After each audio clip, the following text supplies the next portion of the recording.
रजौली।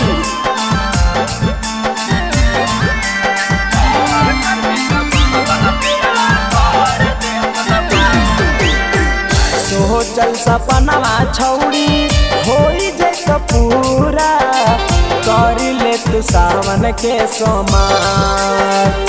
सोचल सपनवा छौड़ी होई जैत पूरा कर ले तू सावन के सोमार। छौड़ी के जलवा ढरमी त बाबा बेड़ा कहर दे तू न पार। मिलतो के छौड़ी निमन भतार देखी के हंसतो नाही ओकरा गाँव जबार।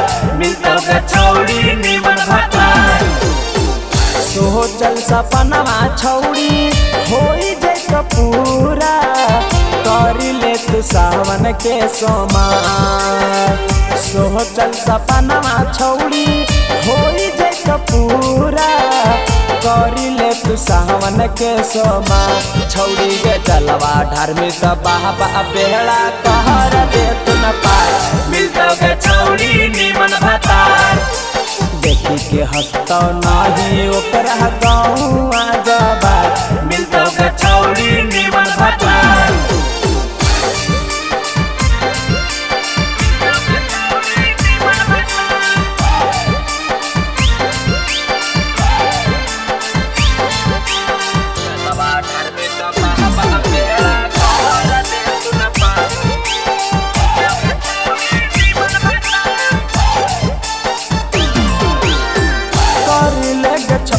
बाबा भोले के पूजा नहमा मिलत के सारी लाल जैसन सजाना हमा।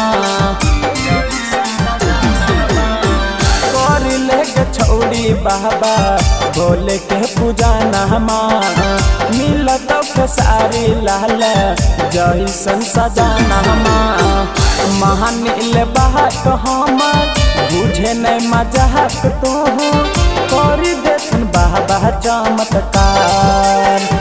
महानील बात हमर बुझे नहीं मजाक तू कर देसन बाबा चमत्कार। छौड़ी के जलवा ढरमी त बाबा बेड़ा कहर देत न पार। मिलतो के छौड़ी निमन भतार देखी के हंसतो नाही ओकरा गाँव जबार। मिलतो के छौड़ी सुनर भतार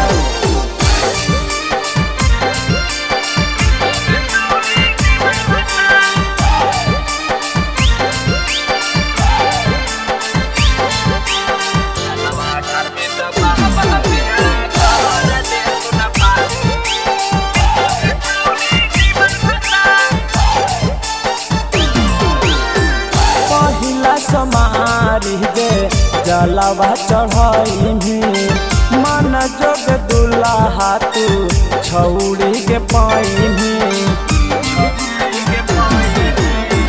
पहिला समारी के जलवा चढ़ाई मन जोग दुल्हा तू छौड़ी के पाई।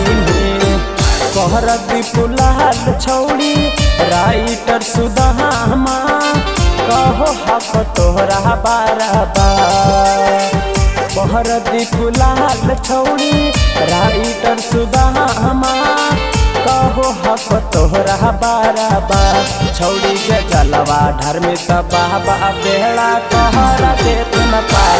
मिलतो के छौड़ी निमन भतार देखी के हंसतो नाही ओकरा गाँव जबार। मिलतो के छौड़ी सुनर भतार DNS music recording studio Rajauli.